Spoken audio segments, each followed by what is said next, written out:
네, 안녕하세요. 김상겸입니다. 박인환 교수님이 이미 좋은 말씀을 다 해주셨기 때문에 저는 제가 쓴 토론문을 중심으로 해서 간단하게만 말씀을 드리도록 하겠습니다. 말씀 도중에 이제 사실은 제가 2000년대 초반에 공수처를 아주 강력하게 주장했던 사람인데요. 그때는 왜냐하면 우리가 지금 논의하고 있는 아까 박인환 교수님도 말씀하셨지만 특별검사제도라든지 부패방지위원회 이런 등등에 대해서 아직 그 제도들이 제대로 도입이 안 돼서 실질적으로 우리 사회에 적용이 안 됐기 때문에 당시에 사실은 그 우리나라 부패 지수를 봤을 때 고위공직자들에는 좀 그 감독이 필요하지 않냐 하는 뜻에서 그 당시에 필요성을 강력하게 주장을 했었고요.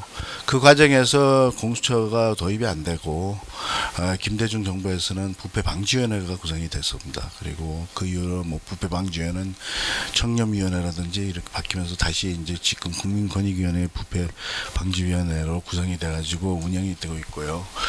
그리고 어떤 특별검사제도 도입됐고 특별감찰관제도 도입됐고 그리고 심지어는 이제 우리가 그 김영란법으로 부르는 청탁금지법도 들어왔습니다. 물론 이해충돌 방지에 관한 규정이 빠지면서 사실 반쪽짜리 법이 됐습니다만은 그럼에도 불구하고 지금 우리 사회에는 사실은 고위공직자들에 대한 감시체계가 상당히 법제화돼 가지고 잘 운영이 되고 있는 상황입니다.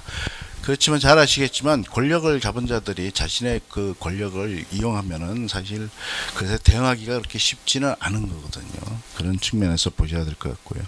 사실 지금 상황에서는 우리가 공수처가 꼭 필요하냐 그런 얘기를 했을 때 지금은 사실 그동안 우리가 논의되어 왔던 검찰개혁이 초점이 맞춰져야 되는데 검찰개혁은 갑자기 그 공수처로 대체하는 그런 일이 발생했다는 점이 좀 안타깝다는 생각이 들고요.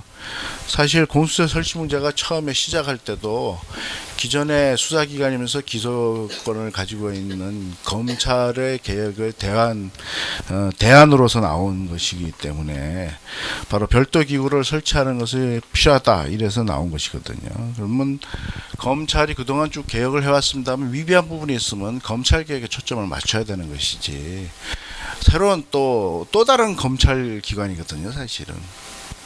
그러면은 만약에 공수처가 문제가 생기면 공수처를 대신할 또 다른 검찰 기관을 만들 거겠습니까? 그러다 보면 끝없이 검찰 기관만 만들게 돼서 검찰 국가가 돼버리는 거거든요.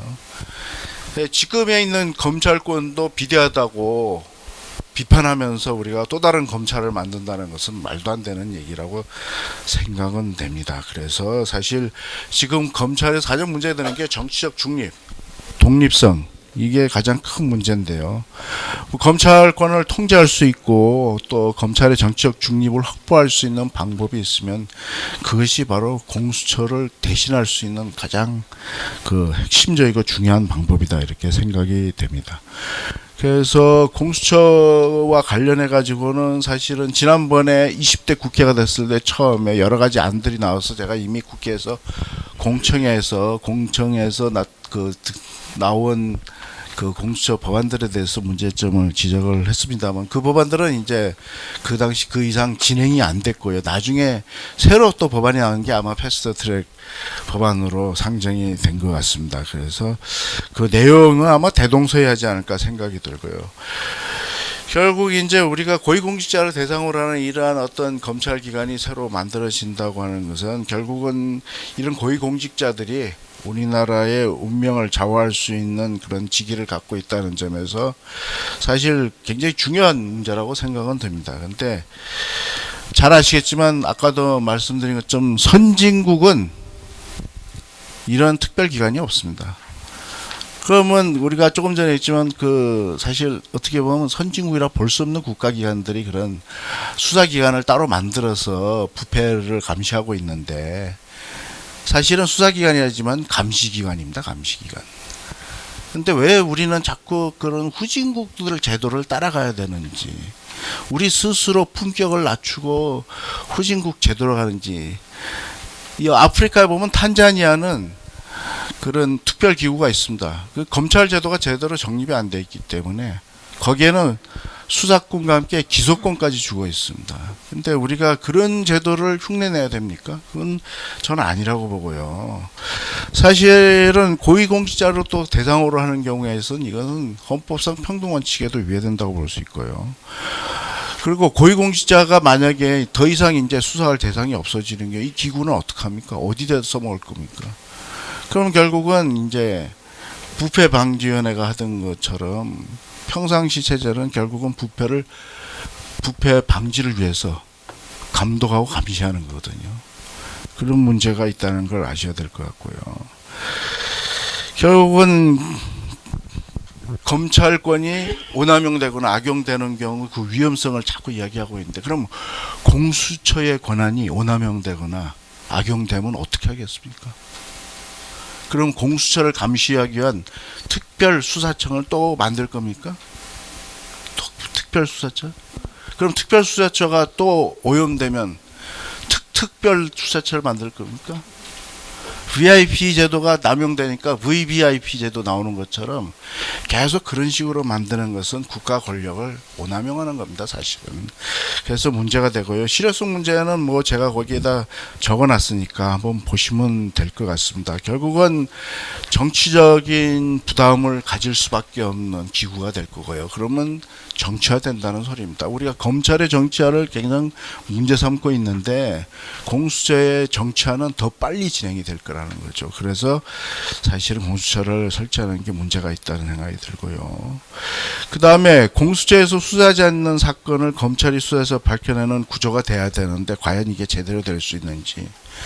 그래서 공수처가 설치되면서 공수처와 검찰이 서로 감시와 견제를 할 수 있는지, 이것도 의문입니다. 과연 그렇게 될 수 있을까, 그런 생각이 들고요. 왜냐하면 수사 대상이 고위공직자를 대상으로 하면 공수처가 상위기관이 돼버릴 수밖에 없는 거거든요.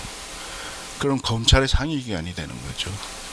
우리가 헌법재판소와 대법원 이야기하는데, 대법원은 법률심이고 헌법재판소는 헌법심입니다. 그러면 우리가 법체계로 봤을 때 헌법이 최고의 법입니까? 아니면 법률이 최고의 법입니까? 당연히 대상에 따라서 바뀔 수밖에 없어요, 그 상황이. 그렇게 됐을 때 문제가 될 거고요. 그 다음에 뭐 외부적으로 별개 기관을 둬가지고 이 권한을 나눈다 그러는데, 그게 결국 나누게 되면은 그것이 나눠지는 것만으로 끝나는 것이 아니라 혼란을 빚게 되는 거고요. 아까도 말씀하신 수사 대상을 고위공직자로 하지만 고위공직자 친인척은 일반인입니다. 그럼 일반인도 결국은 수사하게 되는 거고요. 결국은 전 국민이 수사 대상이 되는 겁니다. 아까 언론인도 대상으로 했는데, 왜냐하면 고위공직자가 단독 범행일 가능성이 없잖아요. 뇌물죄 같은 경우는 뇌물 공유하는 사람, 주는 사람도 수사 대상인 거거든요. 그리고 범죄거든요. 그러니까 결국 일반인도 대상이 되는 겁니다. 고위공직자만 대상으로 해서 수사하는 게 아니에요. 그렇게 되면 결국 검찰하고 관계에 있어서 서로 혼선이 빚어질 수밖에 없는 문제가 발생하는 거죠. 선진국들이 왜 이 좋은 제도라면 안 두겠습니까? 그죠? 선진국이라고 부패 없는 게 아닙니다. 심지어는 독일 같은 경우에는 법전의 그 용어 자체도 읽기만 해도 겁나서 부패를 저지르지 말자고 심리학자까지 동원해서 법을 만듭니다. 그건 뭐냐면 그만큼 선진국 때 부패에 대해서 굉장히 신경을 많이 쓴다는 소리거든요. 그런데 그렇게 좋은데 왜 고위공직자 대상으로 한 수사기관이나 이런 검찰기관을 안 만들겠습니까? 만드는 것 자체가 혼란을 빚어서 오히려 사실 어떻게 보면 부패를 갖다 제대로 수사하지 못하고 정치적으로 악용될지 모르기 때문에 득보다 실이 훨씬 크기 때문에 그런 겁니다. 그거를 알면서도 만드는 것은 문제가 있는 거죠. 그래서 자꾸 외국의 예를 들고 있는데요. 아까 뭐 네 개 국가의 네 개 국가는 홍콩은 뭐 국가는 아니니까요. 들고 있습니다만 실효성이 전혀 없습니다. 그래서 외국의 예를 우리가 비교한다는 것 자체가 창피합니다. 왜? 차라리 뭐 독일이나 프랑스나 영국에 이런 비슷한 제도가 있으면 우리가 비교해가지고 이렇게 선진국들도 정말 고위공직자 부패가 심해서 이런 특별기구가 있구나 이렇게 얘기하겠는데 없습니다. 왜 없겠습니까? 그 사람들이 우리보다 생각을 부족한 사람들입니까? 아니면 제도가 덜 발달해서 그럴까요? 우리 지금 제도들 거의 다 선진국 거를 흉내내가지고 쓰고 있는 제도들인데 왜 선진국들이 안 하고 있는지에 대해서 좀 더 깊이 생각을 해봐야 됩니다. 그렇게 하는 것이 사실 좀 더 설득력이 있을 거라고 생각이 들고요. 그 다음에 또 사실은 아까 말씀드린 것처럼 특별검사제도 잘 운영이 되고 있고요. 이게 만약에 우리가 검찰 개혁으로 이걸 한다면은 검찰 개혁보다 더 심각한 개혁이 있습니다. 정치 개혁. 그럼 국회도 하나 더 만들어야죠. 그죠? 대한민국 의회를 또 만들어야 됩니다. 서로 경쟁해야지. 입법기관도 하나 더 만들어야죠. 네? 그래가지고 A 의회, B 의회 해가지고 서로 경쟁할 거 만들어요. 누가 진짜 국민을 위해서 법을 만들고 하는지. 그렇게 한 넌센스 아닙니까? 이것도 사실은 그래서 넌센스라고 얘기하는 겁니다. 자, 그래서 공수처 설치와 검찰 개혁의 관계는 사실 전혀 관계가 없다고 생각이 들고요. 결국은 또 다른 검찰을 만들므로 해서 지금 검찰만으로도 정치권은 만족을 못하는 거죠. 왜냐하면 지금 검찰이 이제 서서히 검찰이 정치권 말을 잘 안 들으니까 과거에는 잘 들었는데 그러니까 또 말 잘 들을 새로운 검찰 하나 만들어서 잘 활용을 해야 되는 거죠. 그것도 또 이제 나중에 말 안 듣게 되면 또 다른 제3의 검찰을 만드는 겁니다. 국가 조직을 이런 식으로 만들면 안 된다는 걸 보여주는 단적인 예라고 생각이 든다. 왜? 우리 헌법 1조 2항은 모든 국가 권력은 국민으로부터 나온다고 되어 있고요. 국민을 위한 국가 기관이 만들어져야 되는데 공수처가 과연 국민을 위한 국가 기관이 될 수 있는지는 누구도 장담할 수가 없습니다. 그렇죠? 그래서 이건 아니라고요. 사실은 그리고 수사라는 것은 전문적인 수사 인력의 수사를 해도 부족한 판국에 공수처 만들어가지고 과연 올바른 수사를 할 수 있을까 그런 문제도 있고요. 사실 검찰 개혁의 일환으로 공수처 도입을 한다고 자꾸 얘기하는데 검찰 개혁은 검찰의 인사권 독립으로부터 시작돼야 됩니다. 지금도 보면 정치권에서 검찰 인사를 다 하지 않고 있습니까? 그러면 검찰한테 인사권을 주면 이런 문제가 생긴다고 주장을 합니다. 왜? 검찰이 독선이 더 강화되고 자기들 멋대로 인사권을 행사할 것이다. 아이, 그렇게 이야기하면 대명천지에 대한민국의 검찰이 그런 식으로 인사권을 어떻게 행사합니까? 우리가 검찰 인사위원회를 객관화 시켜가지고 운영을 하면 되고요. 거기서 좀 더 뭐냐면 지혜를 짜내가지고 만들면 되는 거죠. 그리고 그거조차도 감시할 수 있는 감찰 제도를 강화하면 되는 겁니다. 그래서 인사권부터 독립을 시켜야 됩니다. 인사권 독립 안 되면 검찰은 항상 정치화될 수밖에 없습니다. 왜? 사실은 그렇지 않습니까? 인사권을 가지고 있는 자가 의중에 따라서 자신들의 인사가 결정되는데 누가 그 눈치를 안 보겠습니까? 아마 여기 계신 분들도 다 직장 생활을 하셨으면 직장 상사가 어떤 입장과 어떤 태도를 지니냐에 따라서 다 눈치 보면서 했을 겁니다. 그거 독립할 수가 없는 거예요. 인간 사회라는 게 그런 겁니다. 그렇다면 결국 최선을 우리가 할 수 있는 것은 검찰의 인사권을 독립시키고 그 검찰이 독선적으로 만약에 자신들의 오류가 있다면 우리나라 많은 제도가 있습니다. 특히 국회는 탄핵 소추 제도를 이용해서 검사를 탄핵 소추할 수 있습니다. 검사 한 명 직급 낮은 검사를 탄핵하려고 전 국민이 국민의 대표기관인 국회가 탄핵 소추할 수 있냐? 국회가 해야 될지 뭡니까? 국민을 위해서 일을 해야 되는데 그게 얼마나 중요한 일인데 그걸 안 합니까? 그러니까 제도가 있는데 안 하는 거죠. 자, 검찰 개혁의 핵심은 뭡니까? 기소권 독점해서 안 된다는데 기소법정주의 취하됩니다. 공무원이 부패에 연루되면 무조건 기소하고 재판에서 법원에서 결정하라는 거죠. 그렇게 해서 독일처럼 기소법정주의 도입하면 되는 거고요. 그 다음에 좀 낮은 일반 범죄 같은 경우는 미국처럼 기소 배심주의를 채택하면 됩니다. 그래서 국민들이 판단해 가지고 하면 되고요. 지금 이제 기껏 도입했다는 게 일본식의 검찰 기소 심사회거든요. 그거는 굉장히 형식적인 겁니다. 그런데 형식적인 거 도입해 놓고 마치 검찰 개혁인 것처럼 정부가 계속 떠들면 안 되는 거죠. 국회도 떠들면 안 되고 실질적으로 검찰을 사실은 통제할 수 있는 제도를 법제화시키는 것이 정말 검찰 개혁인 거라고 볼 수 있고요. 그래서 이런 것들을 다 검토를 해가지고 지금 제대로 된 검찰권 행사가 될 수 있도록 해야 되는 것이죠. 정치적으로 판단하면 안 된다는 겁니다.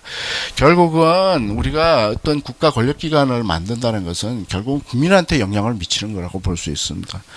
우리가 어떤 제도든 간에 결국은 선진 쪽으로 방향을 설정해가지고 지향을 해야 되는 것이고요. 그렇지 않으면 결국은 스스로 우리가 후진국이라는 것을 낙인 찍는 불행한 일만 발생할 거라고 생각합니다. 어찌됐건 국민들의 그 권리와 관련된 국가기관은 축소하는 것이 국민을 위하는 길입니다. 그런데 새로운 국가기관을 만드는 것 자체는 결국은 국민들한테 엄청난 부담으로 돌아갈 겁니다. 우리 국민들이 그렇게 기관 만드는 걸 좋아하는 줄 몰랐어요. 그렇게 만드는 거 좋아합니까? 자신들을 감시하는 기관이에요. 검찰이라는 것은 우리가 검찰 소리만 들어도 알레르기 일으키는 분들이 많지 않습니까? 그런데 어떻게 또 다른 검찰인 공수처를 만드는데 찬성합니까? 저는 그거는 조금 이해가 안 된다는 생각이 들고요. 그리고 공수처 만드는 고위공직자가 그렇게 썩었는지 몰랐습니다. 지금 고위공직자를 대상으로 하는 검찰을 만든다는 건 지금 현재 있는 고위공직자가 전부 다 썩었다는 걸 전제로 해가지고 하는 건데 그분들 스스로가 자기 얼굴에 침 뱉는 일을 해서는 안 된다는 생각이 들고요. 조금이라도 우리가 국민의 입장에서 국가기관을 만드는 그런 진짜 좀 원려 아주 깊은 생각을 좀 가지는 게 필요한 시점이다 그런 생각이 듭니다. 이상입니다.